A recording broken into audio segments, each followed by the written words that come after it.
পৃথিবীতে একটাই বিধান আছে, যেটা হচ্ছে মৃত্যু। আর এই মৃত্যুটাকে পৃথিবীর সবাই বিশ্বাস করে। ইহুদি, খ্রিস্টান, বেঈমান, নাসারা যত কিছু আছে, কেউ কিয়ামত মানে, কেউ মানে না।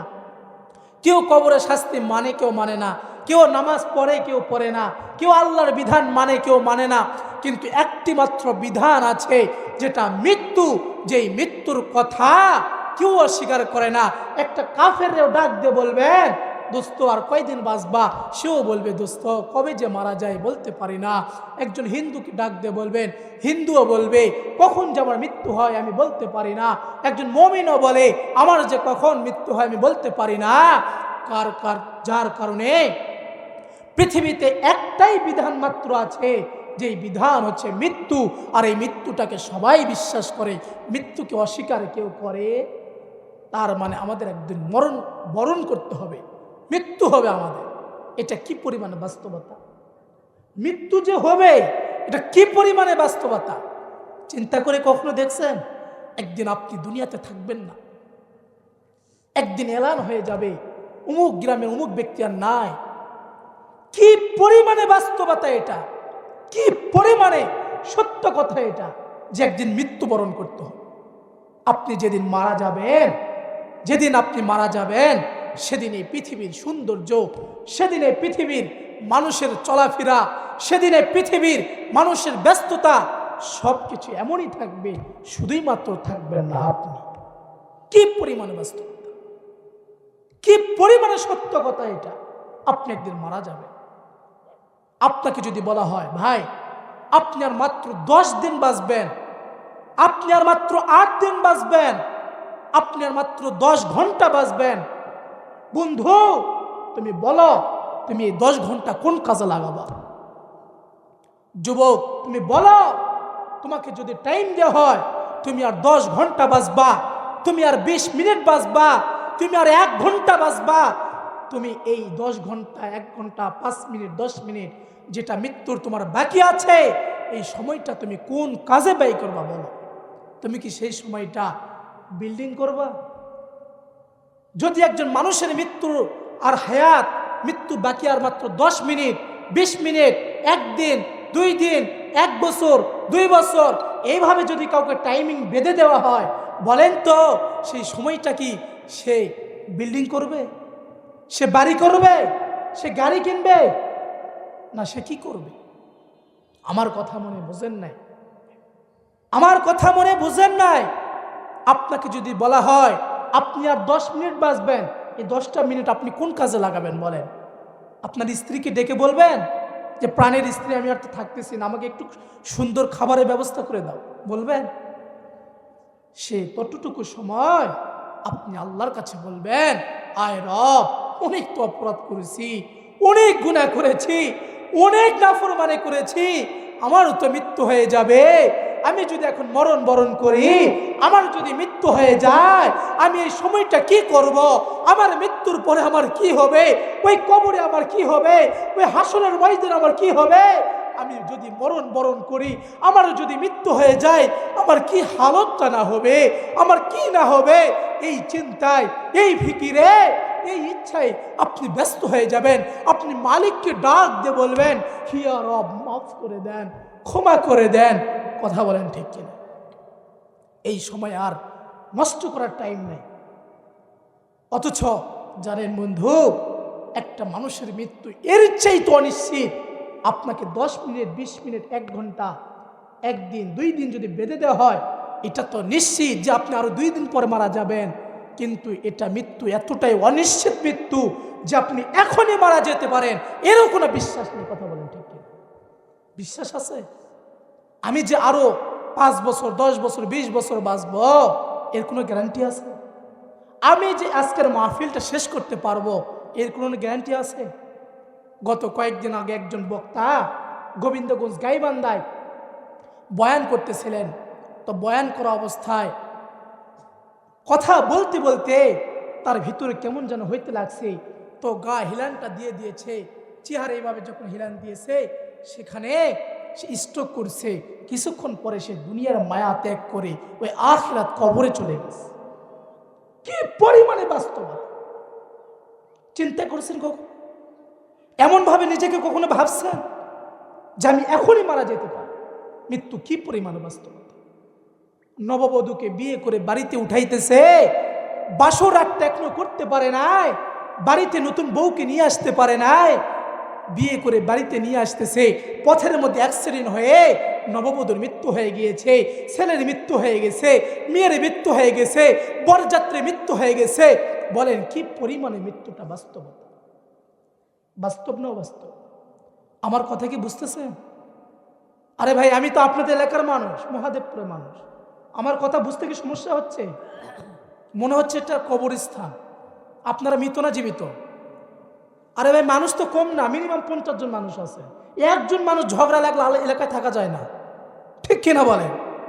মাছের বাজারে কয়জন মানুষ থাকে? 100-150। কি পরিমাণ আওয়াজ, মোবাইলে কথা বোঝা যায় না। অথচ আপনারা আমার কথা মনে বুঝেন নাই। আমি তো ফরিদপুর, নোয়াখালী আর চট্টগ্রাম, কক্সবাজারতে আসি নাই। ওদের কথা আপনি কিছু বুঝবেন, কিছু বুঝবেন না।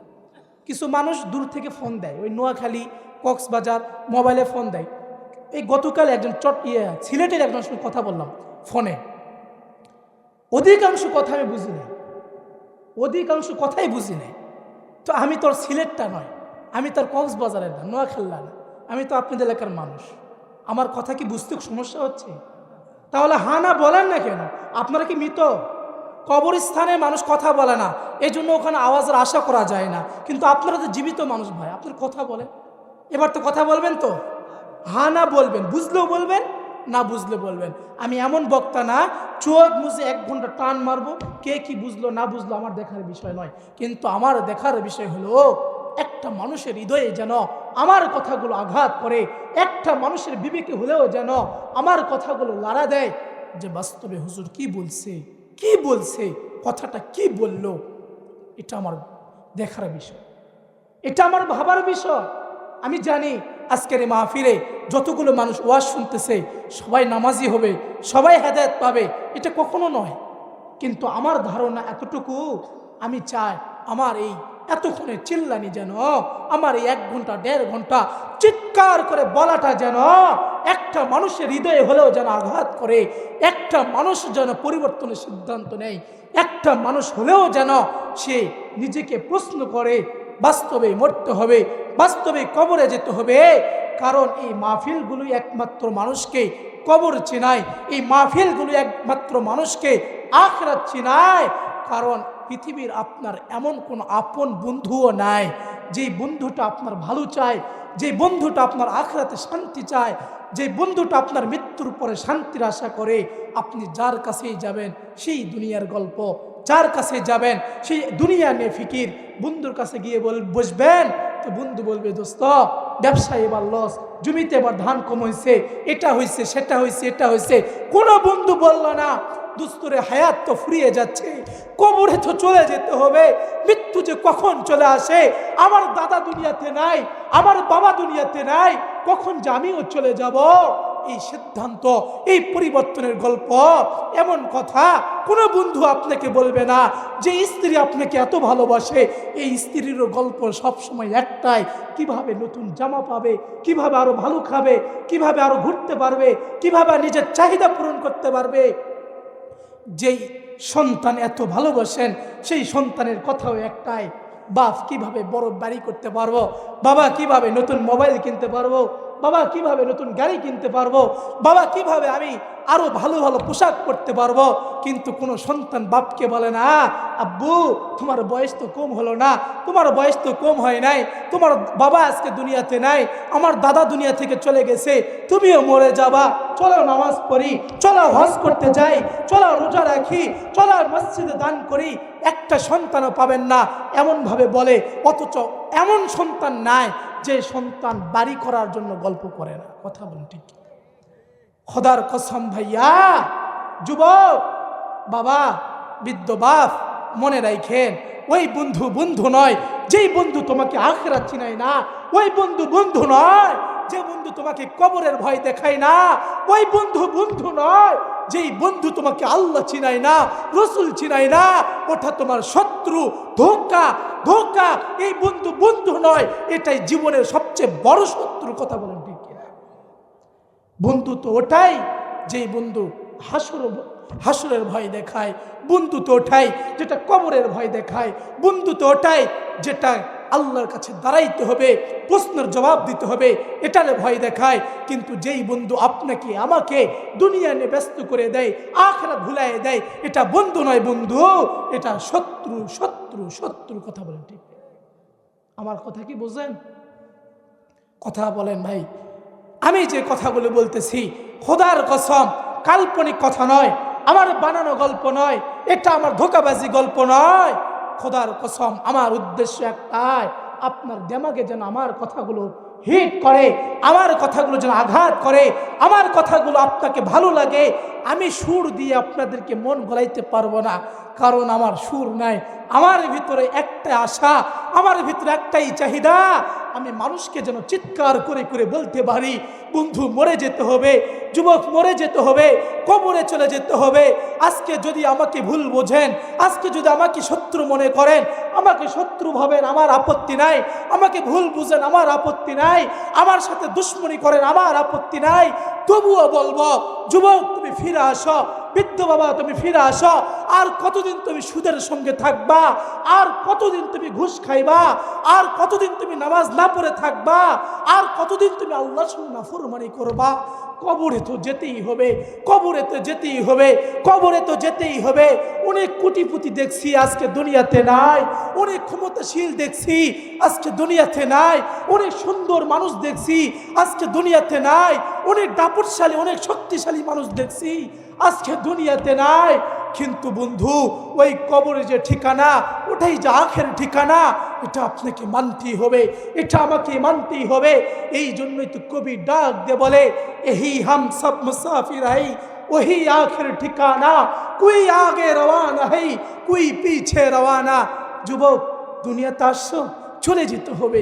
এই দুনিয়াতে তুমি চিরদিন থাকতে পারবা না, এই দুনিয়াতে তুমি চিরদিন থাকতে পারবা না। এই দুনিয়াতে আসছো, তোমাকে আবার চলে যেতে হবে, চলে যেতে হবে। ওই আখের ঠিকানা, ওটাই আসল ঠিকানা, সেটার নাম হচ্ছে কবর। কবর কবর কথা বলেন, ঠিক? সেটার নাম কি বলেন? কবর। দেখেন আমার গলাটা একটু সমস্যা, গলা ডাবে গেছে, জোরে কথা বলতে পারতেছি না, খুবই শীত যাইতেছে। সেদিন আমার গলায় একটু ঠান্ডা লাগার পরে কথা স্বাভাবিক হচ্ছে না, কথা বলতে কষ্ট হচ্ছে। কিন্তু আমার যদি কষ্ট হয়, আমার ইচ্ছে একটাই, মানুষের পরিবর্তন। আমি নিজেকে বলছি আমার পরিবর্তন। এটা ফালাই দিয়ে গরম দাও। আমার প্রতিটা কথা আমার দরদ নিয়ে বলা। আমি যদি আপনাকে ধমক দেই, এটাও আমার ইচ্ছে একটাই, আপনি যেন পরিবর্তন হতে পারেন। আমি যদি আপনাকে আদর করে ডাক দেই, এটারও ইচ্ছে একটাই, যেন আপনি পরিবর্তন হতে পারে। আজকে মানুষগুলোর দুনিয়াতে চলাফেরা দেখলে মনে হয় না এই মানুষটার মৃত্যুর ভয় আছে। আজকে মানুষের দুনিয়ার প্ল্যান, দুনিয়া সাজানো, দুনিয়ার চাহিদা, দুনিয়ার ইচ্ছাগুলো এতটাই বেড়ে গেছে, এতটাই বেড়ে গেছে, মনে হয় না এই মানুষগুলোর মৃত্যু হবে। প্রতিটা মানুষের ইচ্ছে একটাই, যেন প্রতিটা মানুষ বুঝাইতে চাইতেছে আমি এই দুনিয়াতে আসছি, আর যাব না, আমাকে যেতে হবে না, আমি চিরকাল বাঁচব। কিন্তু বাস্তবতা কি চিরকাল আপনি বাঁচতে পারবেন? বলেন, বাঁচতে পারবেন? বিশ্ববিখ্যাত ওলি, একজন আল্লাহর ওলি যুবকদেরকে ডাক দিয়ে বলতেন, যুবক মনে রাখো ভাইয়া, পৃথিবীতে গাছের মধ্যে যখন ফুল ধরে, সব ফুল ফল হয় না, সব ফুল কলি হয় না, মোল আসে অনেক গাছে, ছোট্ট ছোট্ট ফল ধরে গাছে অনেক, কলি ফোটে অনেক, সব কলি ফুল হয় না, আর সব ফুল ফল হয় না, আর সব ফল পরিপুক্ত হয় না। আল্লাহর ওলি এটাই বুঝাইতে চাইছে যে গাছের মধ্যে দেখবেন অনেক কলি আসছে, কিন্তু সব কলি ফুল হয়ে ফোটে না। আমরা যখন গাছের দিকে তাকাই, যখন আমের সিজন আসে, দেখবেন গাছে অনেক মূল, অনেক কলি, অনেক ফুল, সব ফুলে কি ফল হয়? বলেন, ফল হয়? কিছু কিছু ফুল সেখান থেকে ঝরে যায়, আর সব ফল, সব কলি যে ছোট্ট ছোট্ট কেবল আসছে, এগুলো কি সবগুলি পরিপুক্ত হয়? অনেক ধরছে, এক একটা ঝোকায় এক একটা ডালে অনেক ফল ধরছে, কিন্তু বড় হওয়া পর্যন্ত, পাকা পর্যন্ত, পরিপুক্ত হওয়া পর্যন্ত সব ফল পরিপুক্ত হয় না, সবগুলো খাওয়ার জন্য উপযোগী হয় না। তো আল্লাহর ওলিটাই বলছে যুবকদেরকে, যুবক, সব মানুষ দোস্ত 60 বছর হায়াত পায় না, সবাই 100 বছর বাঁচে না, সবাই 200 বছর বাঁচে না, সবাই বিয়ে শাদী করতে পারে না, সবাই ছেলে সন্তানের বাবা হতে পারে না। কত যুবক দুনিয়াতে আসছে, টকবকে যুবক 20 বছর বয়স, তো রাস্তায় অ্যাক্সিডেন্ট হয়ে মারা যায়।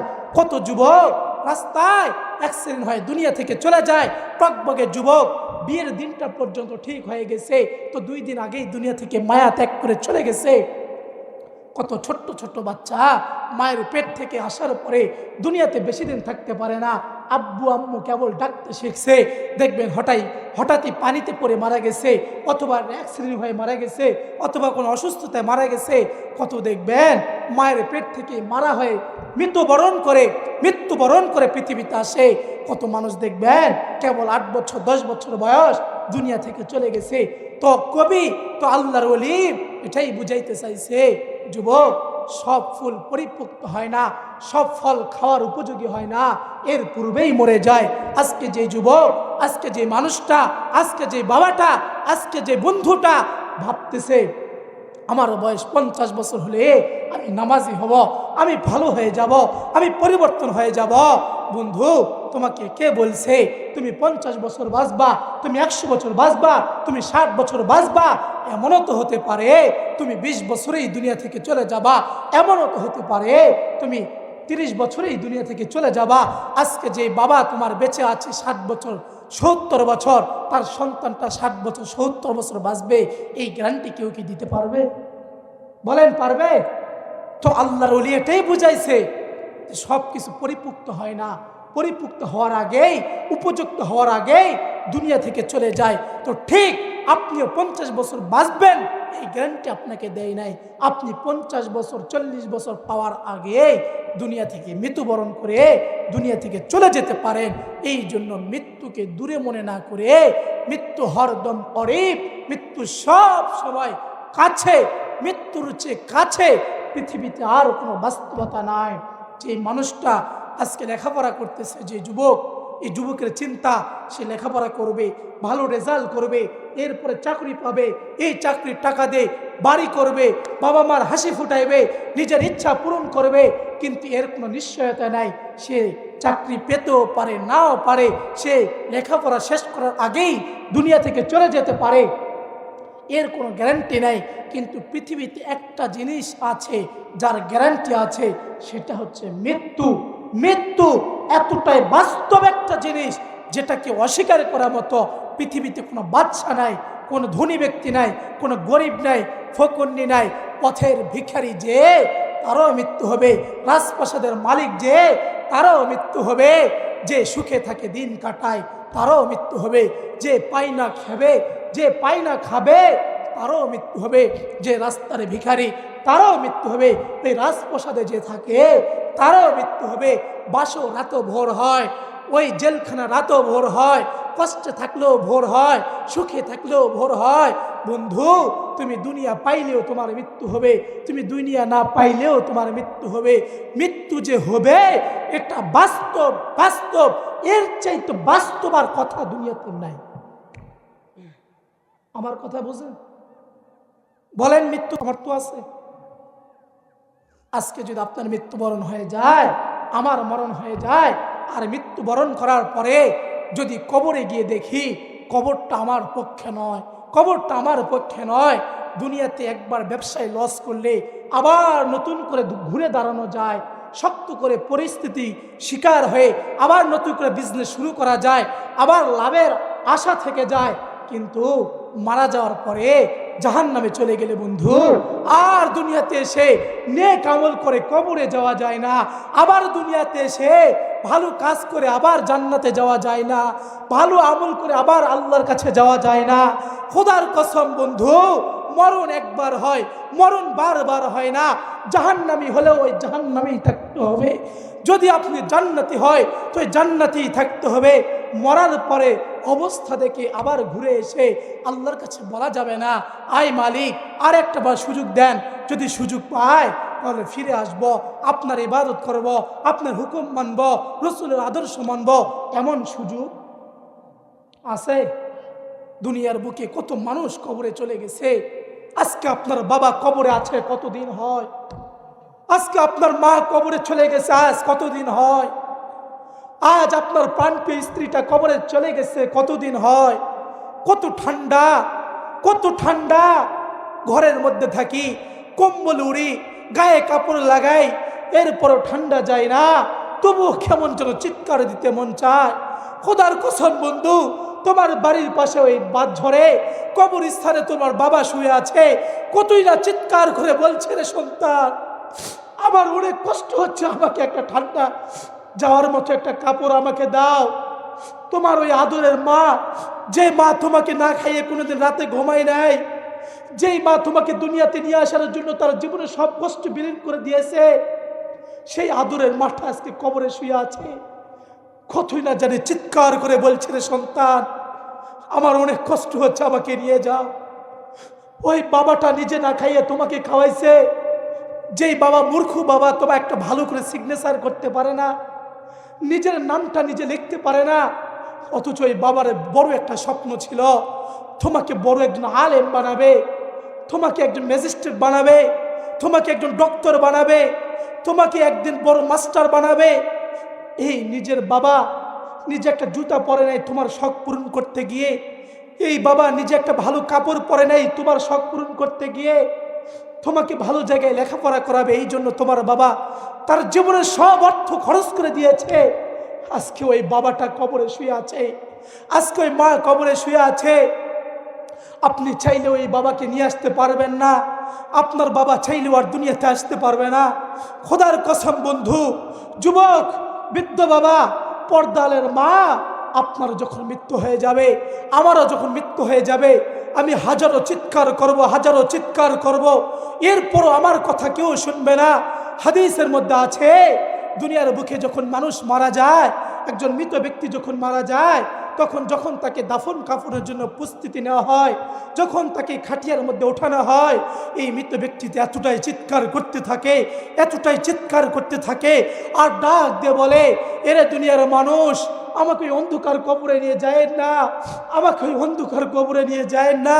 রাতের বেলা লাইট বন্ধ হয়ে গেলে অন্ধকারে আমি ভয় পাই, এই শীতের রাতে আমি একা কেমনে থাকবো, আমি বাড়িতে একা কেউ না থাকলে বড্ড ভয় পাই, আমি এই অন্ধকার কবরে একা কেমনে থাকবো, আমি তো এই কবরস্থানে একা যেতে ভয় পাইতাম, আমার বড্ড ভয় করতো, তোমরা আমাকে একা রেখে এসো না।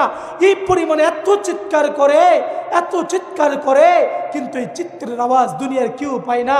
হাদিসের মধ্যে আছে, কিতাবের মধ্যে আমরা পড়ছি, কিতাবের মধ্যে আমরা পড়েছি যে এই চিৎকারের আওয়াজ যদি দুনিয়াবাসী শুনতো, খোদার কসম এই দুনিয়ার বেশিকে, এই যে মানুষগুলো মারা যাচ্ছে, একটা মৃত ব্যক্তিকে কেউ কাফন দাফন করতো না, কাউকে কবরে রেখে আসতো না, সবাইকে রাস্তার মধ্যে ফালাইয়ে রাখতো, সবাইকে খোলার মধ্যে ফালাইয়ে রাখতো, সবাইকে সেখানে রেখে দিত, প্রতিটা লাশ পচে যেত, এরপর তাকে কবরে নিয়ে যেত না, কারণ এতটা বিৎকার চিৎকার দেয়, আমাকে ওই অন্ধকার কবরে নিও না, আমাকে ওই একা কবরে রেখো না, ওই কবর তো পোকামাকড়ের ঘর, ওই কবর তো একাকী ঘর, ওই কবর তো মাটির ঘর, আমি কেমনে থাকবো, আমি কেমনে থাকবো, আমাকে নিয়ে যায় না। কিন্তু একটি চিৎকারের আওয়াজ আপনিও পান না, আমিও পাই না, আমার কানেও আসে না, আপনার কানেও আসে না। খোদার কসম বন্ধু, একদিন মারা যাবেন, আপনার মৃত্যু হবে, আমার মৃত্যু হবে, ঠিক ওইভাবে আপনিও চিৎকার করবেন, আমিও চিৎকার করব, আমার চিৎকারের আওয়াজ কেউ শুনবে না, কেউ শুনবে না, কেউ শুনবে না। খোদার কসম করে বলছি, রাত 2টা যদি আপনার মৃত্যু হয়, ওই 2টার সময় আপনার ওই বাসা থেকে আপনাকে বের করবে, যদি পাড়া প্রতিবেশী ডাক দিয়ে বলে আপনার এই লাশটার একটা দিন এই বাড়িতে থাক, যদি আপনার স্ত্রীকে ডাক দিয়ে কয় এই রাতটা এখানে থাক, এখন তো বাজে রাত 3টা, আর মাত্র 3টা ঘন্টা, এরপরেই তো সকাল, সবাই জাগ্রত হয়ে যাবে, এরপরে তাকে বের করব, ওই স্ত্রী ডাক দিয়ে বলবে, এই দুনিয়ার মানুষ তোরা কি বোকা? বোকা হয়েছ? তোমরা কি পাগল হয়েছ? এই মরা মানুষ নিয়ে কি ঘরে থাকা যায়? আমার বাড়িতে ছোট্ট বাচ্চা আছে, আমার নাতি আছে, আমার ছোট সন্তান আছে। যদি লাশ এই ঘরে থাকে তাহলে তো আমি ভয় পাবো, তাহলে সন্তানরা ভয় পাবে। লাশ তো ঘরে রাখা যায় না। খোদার কসম করে বলছি, কোটি টাকার বানানো পোশাক বাড়িও যদি হয়, মৃত্যু যদি রাত একটাই হয়ে যায়, ওই রাত একটাই আপনার লাশ আপনার বাড়িতে থাকবে না, আপনার খোলায় বের হয়ে আসবে। কথা বলেন ঠিক কিনা? শরীরে যদি হাজারো কোটি টাকার পোশাক পরা থাকে, হাজার কোটি টাকার পোশাক আমার শরীরে রাখবে না। সবগুলো টান দিয়ে দিয়ে খসাইতে না পারলে বেলেট দিয়ে চিরে চিরে সেগুলোকে খুলে ফেলবে। এরপরে আপনাকে আমাকে গরম পানি আর বড়ই পাতা গরম করিয়া আপনাকে আমাকে গোসল করাইয়া ওই ছোট্ট কবরে রেখে আসবে। ওই ছোট্ট কবরে রেখে আসবে, যেই কবরে দিনের বেলা যেতে ভয় লাগতো, যেই কবরের কথা বললে আমার চোখে পানি আসতো, যেই কবরস্থানের কথা রাতে মনে হলে আমার ঘুম আসতো না। ওই ছোট্ট ঘর, ওই ছোট্ট ঘর, যেই ঘরে আলো নাই, যেই ঘরে লাইট নাই, যে ঘরে বাতাস নাই, যে ঘরে বিছানা নাই, যে ঘরে থাকার পরিবেশ নাই, ওই ঘরে আপনাকে আমাকে রেখে আসবে। বন্ধু, দুনিয়াতে কোটিপতিরও জায়গা হবে না, বা ক্ষমতাশীলেরও জায়গা হবে না, পথের ভিখারি ফকিরেরও জায়গা হবে না। বরং মৃত্যুবরণ করতে হবে, ওই কবরে যেতে হবে, কবরে যেতেই হবে, যেতেই হবে, যেতেই হবে। আপনি যদি দুনিয়া জিতেও যান তবুও কবরে যেতে হবে। আপনি দুনিয়ায় ঠকে গেলেও কবরে যেতে হবে। কবর থেকে কেউ রেহাই পাবে না, মৃত্যুবরণ করতেই হবে, করতেই হবে। কথা বলেন ঠিক কিনা? আমার কথা আপনারা কি বোঝেন? গলাটা আমার বড্ড সমস্যা, যদিও আপনাদের কষ্ট দিতেছি। আপনারা আর মাত্র অল্প কিছু সময় অপেক্ষা করুন, এরপরে প্রধান বক্তা চলে আসবে। আমার উদ্দেশ্য একটাই, আমি যেন আমার এই প্রিয় মানুষগুলোকে নিয়ে কিয়ামতের ময়দানে জান্নাতে যেতে পারি। আমার মনের তামান্না একটাই, যেন আমার এই প্রতিবেশী মানুষগুলোকে নিয়ে ওই কাল কিয়ামতের ময়দানে আল্লাহর আরশ আজিমের নিচে দাঁড়াইতে পারি, ওই আরশ ছায়ার নিচে দাঁড়াইতে পারি। কিয়ামতের ময়দানে যেন সবাই হাসতে হাসতে ওই আল্লাহর জান্নাতে যেতে পারি।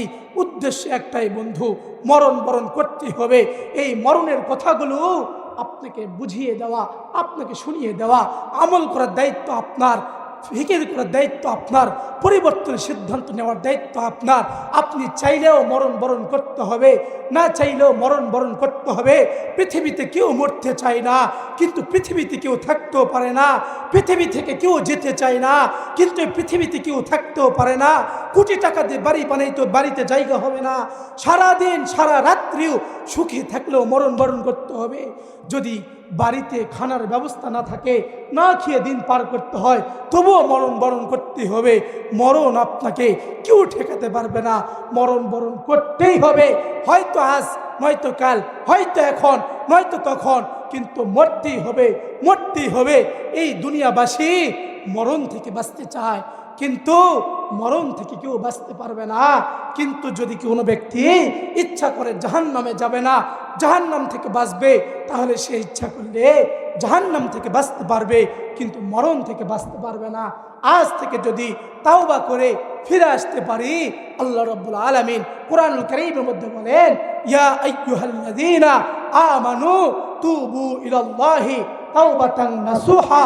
বন্ধু, তুমি রবের কাছে তাওবা করো, দুহাত তুলে বলো, মালিক অনেক অপরাধ করেছি, বুঝে অপরাধ করেছি, না বুঝে অপরাধ করেছি, জেনে অপরাধ করেছি, না জেনে অপরাধ করেছি, অনেক নাফরমানি করেছি, মালিক মাফ করে দেন, ক্ষমা করে দেন। এভাবে যখন কোনো বান্দা আল্লাহকে বলে, আল্লাহকে ডাক দিয়ে বলে, এই চোখের পানি নাকের ডগায় আসার পূর্বে রব্বুল আলামিন বলে, বান্দা আমি আল্লাহ তোমার জীবনের সমস্ত গুনাহ মাফ করে দেব। ভাই, আপনার মাইকের অনেক নিঃশ্বাস টানতেছে, অনেক সাউন্ড টানতেছে। আমি এই সিজনে মিনিমাম 25টা মাহফিল করছি, এরকম একদিনও হয়নি। এর ছোট চিৎকার করে কথা বলছি,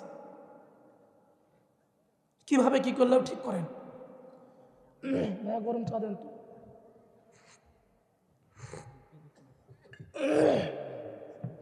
আমি নয় চিৎকার করে কথা বলতেছি, প্রধান বক্তা তো এভাবে কথা বলবেন। চা দেন। আমি শুরুতেই বলছি সাউন্ড বাইরে যাচ্ছে না, সাউন্ড ফাটতেছে না। ওনারা যখন কথা বলতেছিল সাউন্ডটা এখানেই আছে।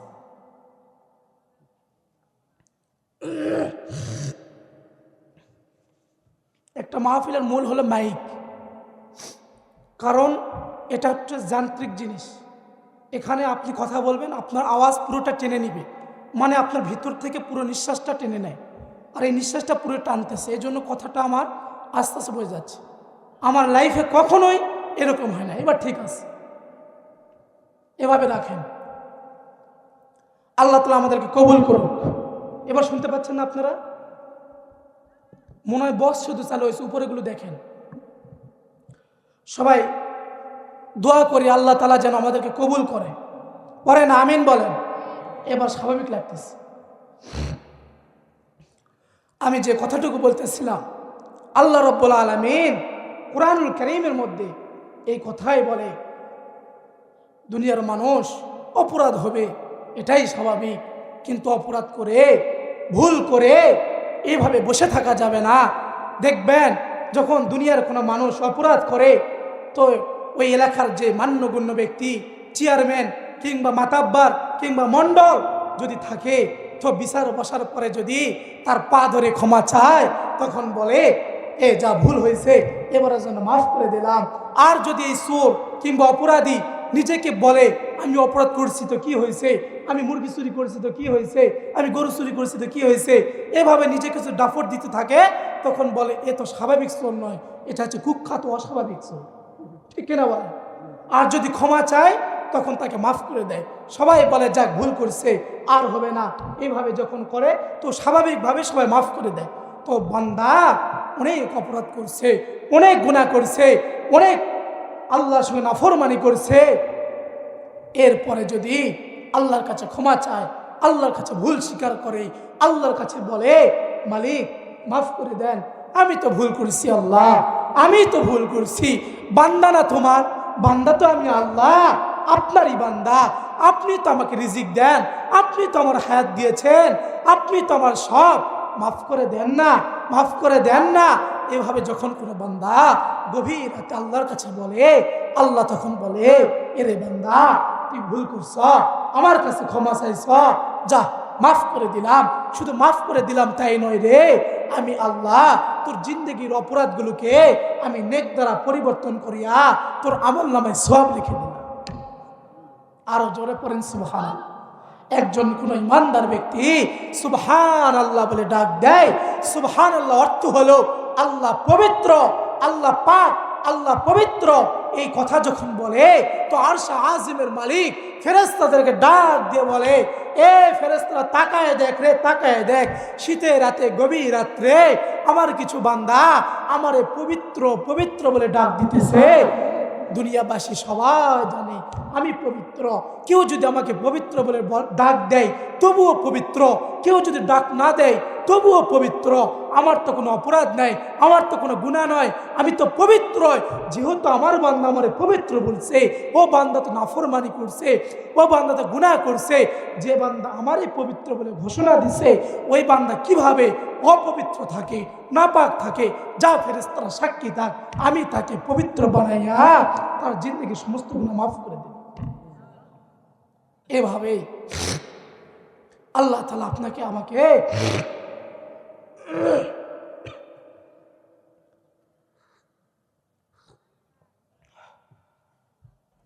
এভাবে আপনাকে আল্লাহ তাআলা ডাকতে থাকে আর বলতে থাকে, গভীর রাতে বান্দা আল্লাহ সাত আসমান ছেড়ে প্রথম আসমানে চলে আসে, এসে গুনাহগার বান্দাদেরকে ডাক দিয়ে বলে, কে আছো দুনিয়ায়, কে আছো নাফরমানে বান্দা, কে আছো অপরাধ করেছ যে আমার কাছে ক্ষমা চাইবা, আমাকে ডাকবা?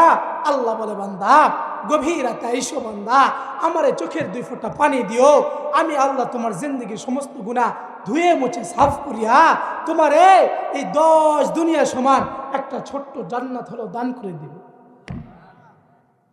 শুধু অপেক্ষা হচ্ছে, শুধু দরকার হচ্ছে ফিরে আসা। কি করা? ফিরে আসা। হিম্মত করে যুবক যখন দাঁড়ায় যায়, তো এক যুবক পৃথিবী কাঁপাই দিতে পারে। হিম্মত করে যখন মানুষ দাঁড়ায় যায়, তো একজন ব্যক্তি পৃথিবী জয় করে ফেলে। হিম্মত করে যখন কোনো মানুষ দাঁড়ায় যায়, ঘুরে দাঁড়ায়, অনেক গুনাহ করছে, এরপরে যদি ঘুরে দাঁড়ায় আল্লাহর কাছে ফিরে আসে, আল্লাহ তাআলা তার জিন্দেগির সমস্ত গুনাহ মাফ করিয়া তার জন্য 10 দুনিয়ার সমান একটা ছোট্ট জান্নাত হলেও তার আমলনামায় দিয়ে দেয়। শুধু শর্ত হলো, শুধু প্রয়োজন হলো ঘুরে দাঁড়ানো, ফিরে আসা। তো দেখছেন না, এই পুরো বাংলাদেশ একজন যুবক কাঁপায় দিয়েছে। কয়দিন আগে দুনিয়া থেকে চলে গেছে শরীফ ওসমান হাদি, নাম শোনেন না? এমন কোনো মানুষ নাই যে তার মৃত্যুর খবর শুনছে, তার বাজে বাক্লাপগুলো, তার কাজগুলো, তার পরিশ্রমগুলো, তার পূর্বের পরিকল্পনাগুলো শুনছে আর জানছে, এরপরে সে মৃত্যুবরণ করছে। এই কথা যে মানুষ শুনছে তার ভিতরে যদি একটু দয়া থাকে তো এই ব্যক্তিটাও চোখ থেকে পানি ফেলেছে। এর কারণ কি? এর কারণ হলো সৎ পথে থাকা, এর কারণ হলো হকের উপর অটল থাকা, এর কারণ হলো সাদাবাজি, টেন্ডারবাজি, জানাখোর, বাটপার, লুটপাটদের বিরুদ্ধে কথা বলা। তো আল্লাহর পক্ষে যারা ডাকে, আল্লাহর পক্ষে যারা কথা বলে, তাদের দাম সব সময় আল্লাহর কাছে কোটি কোটি গুণ বেশি হয়ে যায়। আজ থেকে আমরা সিদ্ধান্ত নেই, আজ থেকে আমরা পরিবর্তন হওয়ার সিদ্ধান্ত নেই। আজকে মাহফিল করছি, যেমন মানুষ আসি, ওয়াজ শুনছি, এরপরে তেমনই আসি। এমন হলে তো এই ওয়াজ করারও কোনো লাভ নেই, এই ওয়াজ বলারও লাভ নাই, এখানে খরচ করাও লাভ নাই। লাভ হবে তখন, আমল হবে যখন, ফায়দা হবে তখন, আমল হবে যখন। যদি বন্ধু ফিরে আস, এখনো সময় আছে। কোনো মানুষ মৃত্যুবরণ করার আগে 1 মিনিট আগেও যদি পরিবর্তন হয়, তাওবা করে, আল্লাহ তাআলা তাকে নিষ্পাপ মাসুম বানায়। এই জন্য উদ্দেশ্য একটাই, ফিরে আসা। প্রয়োজন একটাই, ঘুরে দাঁড়ানো। নিয়ম একটাই, আল্লাহর কাছে তাওবা করা। তাওবা ছাড়া কোনো উপায় নাই, তাওবা ছাড়া কোনো পদ্ধতি নাই, আল্লাহর কাছে ফিরে যাওয়া ছাড়া কোনো পদ্ধতি নাই। হয় মরণের আগে, নয়তো মরণের পরে। সুম্মা ইলাইনা তুরজাউন। আল্লাহ বলে, বান্দা অতঃপর তোমাকে আমার কাছেই আসতে হবে। তুমি দুনিয়াতে যতই কিছু করো না কেন, পরিশেষে ঠিকানা তোমার আমার কাছেই। আল্লাহ কুরআনুল কারীমের মধ্যে নিজেই বলেন, সুম্মা ইলাইনা তুরজাউন। বান্দা অতঃপর তুমি ফিরে আসবা, এটাই আমার নিয়ম, এটাই আমার নিয়ম।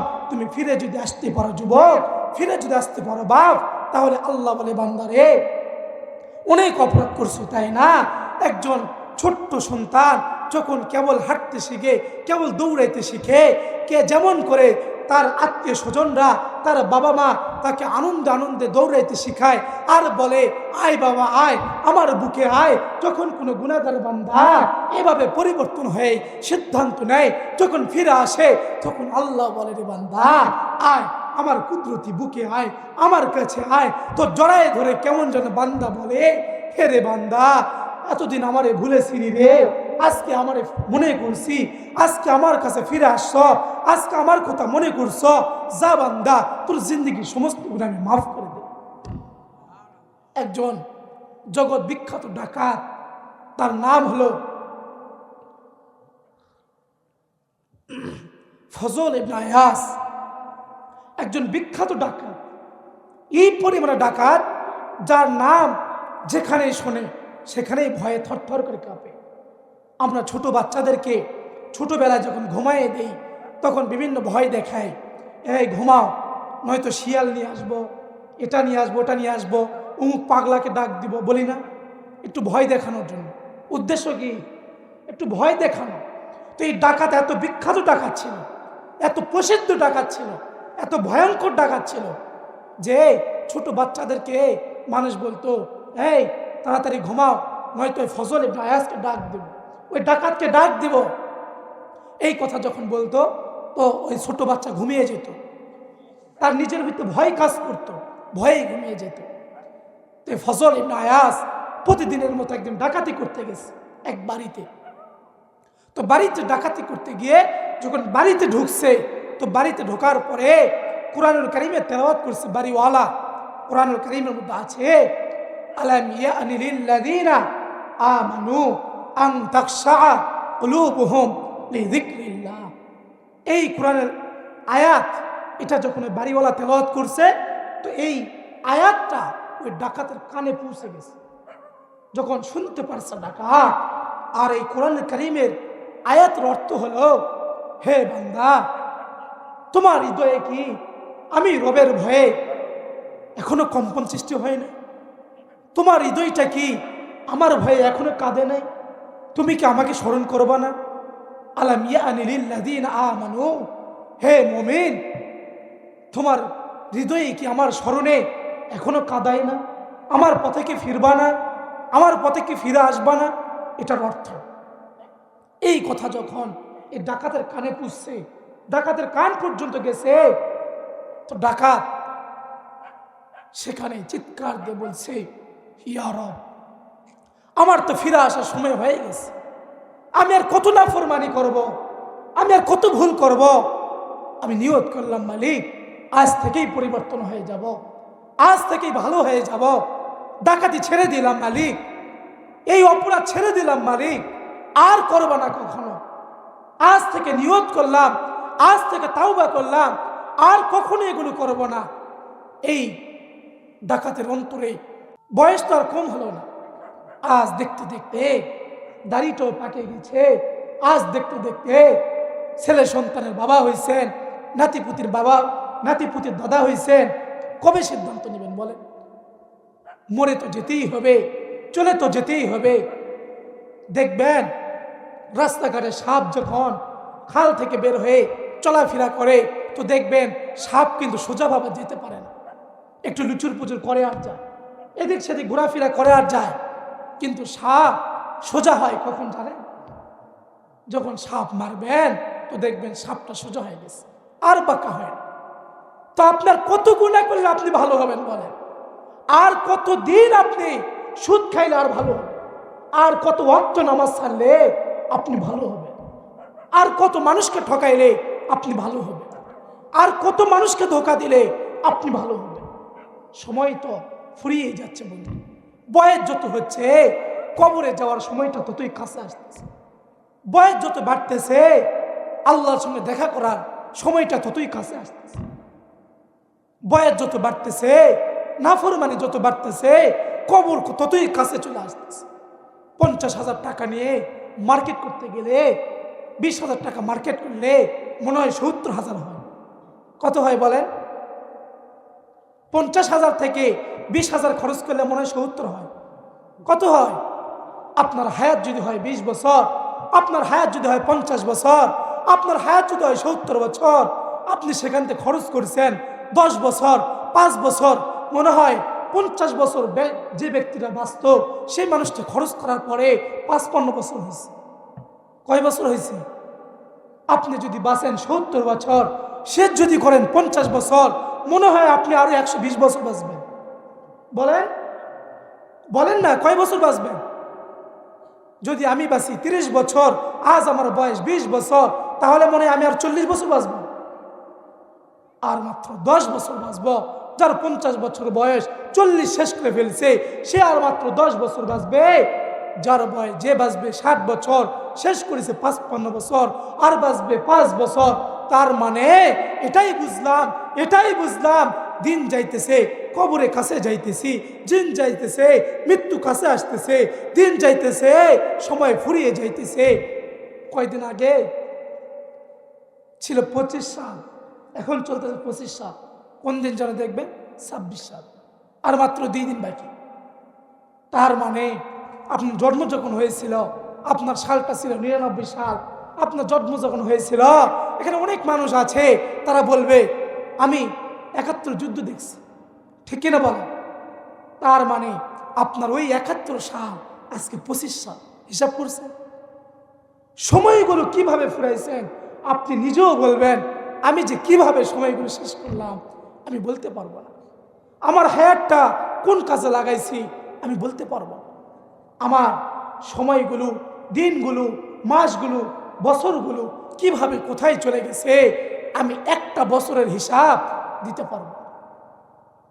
এই জন্য চলেন বন্ধু, পরিবর্তনের সিদ্ধান্ত নেই, চলেন ফিরে আসার সিদ্ধান্ত নেই, চলেন আল্লাহর দিকে মোতাওয়াজ্জহ হই, রসুলের দিকে মোতাবজ্জহ হই, মৃত্যুর দিকে, মৃত্যুর প্রস্তুতি নেই। সব কিছুরই তো একটা প্রস্তুতি আছে। আপনি যদি শ্বশুর বাড়ি বেড়াতে যেতে চান তো আপনাকে প্রস্তুতি নিতে হয়। আপনি তো মারা যাবেন বন্ধু, শ্বশুর বাড়িতে প্রস্তুতি ছাড়াই গেলেও সমস্যা হয় না, কিন্তু কবরে প্রস্তুতি ছাড়াই গেলে শুধুই কষ্ট, শুধুই আযাব, শুধুই শাস্তি, শুধুই অশান্তি। সেখানে প্রস্তুতি ছাড়াই গেলে শান্তি মিলবে না বন্ধু, শান্তি মিলবে না। আজকে থেকে নিয়ে যারা 20 বছর 30 বছর আগে যারা মারা গেছে তারা আজকে কবরে পড়ে আছে, তাদের দুনিয়াতে আসার সুযোগ হইতেছে। আজকে আপনি দুনিয়া থেকে চলে গেলে আপনার পরবর্তী প্রজন্ম, আপনার সন্তান আসবে, আপনার নাতি আসবে, নাতির পরে নাতি আসবে, এভাবে দিন যেতে থাকবে। সবাই আপনার কথা শুধু গল্পই করবে, কিন্তু আপনাকে নিয়ে কেউ ভাববে না। আপনি আপনার বাবাকে নিয়ে কয়দিন ভাবছেন বলেন? আপনি আপনার দাদাকে নিয়ে কয়দিন ভাবছেন বলেন?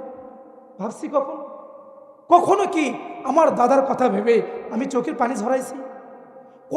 কয়টা সন্তান আছে যে বাবার কথা ভেবে প্রতিদিন কাঁদে? বলেন কয়জন আছে? আপনিও তো একজন বাবার সন্তান। আপনি আপনার বাবার জন্য, আপনার বাবা মৃত্যুবরণ করার পরে আপনি কয়দিন কাঁদছেন বলেন?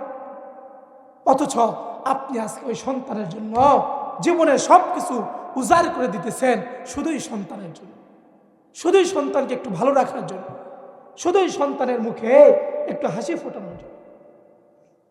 আপনি একটা মানুষ কত টাকা খাবেন? বলে আমি তো মরে যাব, কিন্তু আমার তো একটা সন্তান আছে, আমার তো একটা মেয়ে আছে, আমার তো স্ত্রী আছে। অথচ আপনি আজকে মারা গেলে সব কিছু পড়ে রইবে, সব পড়ে রইবে। 2-4 দিন 5 দিন কাটবে, এরপরে সব ভুলে যাবে। এগুলো সব ধোঁকা, ধোঁকা, ধোঁকা। এগুলো প্রতারক, এগুলো আপনার বন্ধু নয়। এগুলো সবগুলো আপনাকে ওই আখিরাত ভুলাই দিয়েছে, আপনার দুনিয়া চিনাইছে। আপনার দুনিয়া ভালো থাকার জন্য আপনাকে আখিরাত ভুলিয়ে দিয়েছে। খোদার কসম, আপনি মরে গেলে এরা সবাই আগের মতোই থাকবে, আগের মতোই চলবে, আগের মতোই খাবে, আগের মতো জীবনযাপন করবে। কিন্তু কবরে আপনি চলে গেলে আপনার ইতি এখান থেকেই শেষ হয়ে যায়। আপনার সব কিছু এখান থেকেই শেষ। আপনাকে নিয়ে মানুষের অতিরিক্ত ভাবার সময় নাই, সময় নাই বন্ধু, সময় নাই। আজকে যেমন আপনি আপনার বাবাকে ভুলে গেছেন, আপনার সন্তান সেম টু সেম আপনাকে ভুলে যায়। আপনি মহেশবাতান মোড়ে মাসে কয়বার যান, আর আপনার বাবার কবরে আপনি কয়বার যান? একটু ভাবেন না? অথচ বাবা বেঁচে থাকতে বাবার সঙ্গে, মায়ের সঙ্গে, ভাইয়ের সঙ্গে 1 দিন 2 দিন কথা না বললে মা বড় অভিমান করে বলে, আরে তুই তো আর আগের মতো ফোন দিস না, তুই তো আমারে ভুলে গেছ। বাবা কষ্ট নিয়ে বলে সন্তানটা ফোন দেয় নাই। স্ত্রীর সঙ্গে 2-1 দিন কথা না হলে বলে তুমি আর আমাকে আগের মতো ভালোবাসো না। ঠিক কিনা বলেন? এটা বাস্তব কি না? অথচ আপনার বাবা, আপনার মা কবরে চলে গেছে, আপনি বছরে, প্রতিদিন না বছরে কয়বার জানবেন? আপনার আমার নিজেই নামাজ পড়ি না, আর বাবার জন্য দোয়া করা তো সময় দূরের কথা। বাস্তব না বাস্তব বলেন? আমার কথা বলতে খুব কষ্ট হচ্ছে, সময় প্রায় শেষ, বক্তা চলে আসবার মাত্র 5 মিনিট।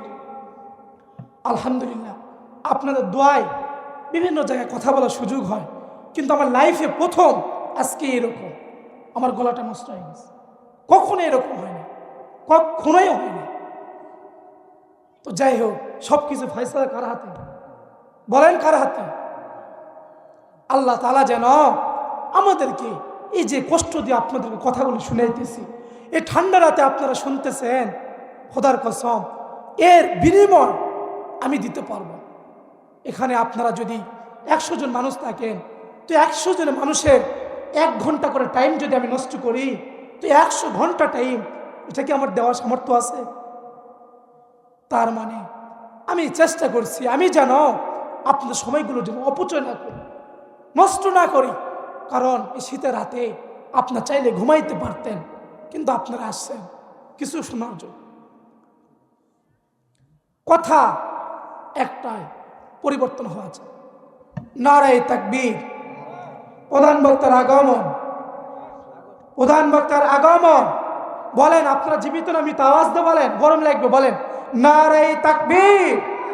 প্রধান বক্তার আগমন, প্রধান বক্তার আগমন, ওলিউল্লাহ সিদ্দিকী সাহেবের আগমন।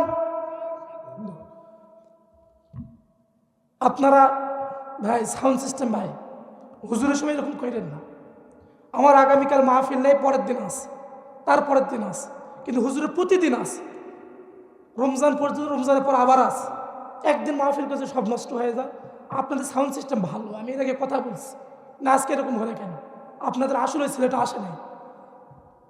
যাই হোক, আল্লাহ তাআলা যেন আমাদেরকে সবাইকে কবুল করে। যে কথাগুলো বললাম আমি মনে তৃপ্তি নিয়ে বলতে পারিনি, অনেক কষ্ট করে বলছি। আবার যদি কখনো সুযোগ হয়, আল্লাহ যদি সময় দেয়, বলার যদি তৌফিক দান করে, আপনাদের সামনে হৃদয় খুলে কথা বলবো ইনশাল্লাহ। সবাই আমার জন্য দোয়া করবেন, আল্লাহ তাআলা যেন আমাকে এই দিনের জন্য মৃত্যু পর্যন্ত যেন কবুল করে।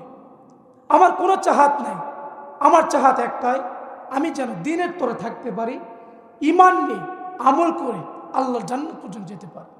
আল্লাহ যেন আমাদের সবাইকে কবুল করে, আমিন বলে।